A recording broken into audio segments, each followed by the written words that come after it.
How to set up a timer using the Google Clock application here on your Android device. So welcome to the channel guys. Let's start this video without having any further delay. To simply set up timer or use a stopwatch on the Google Clock application here, you need to have that application present or installed on your device.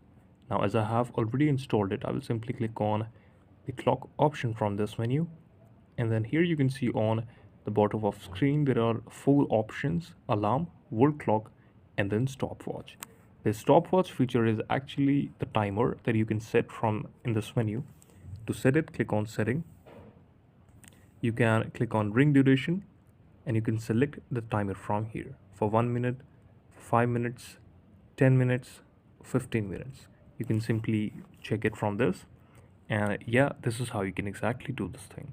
Thank you so much for watching the video, and please subscribe to channel for watching amazing updates like this.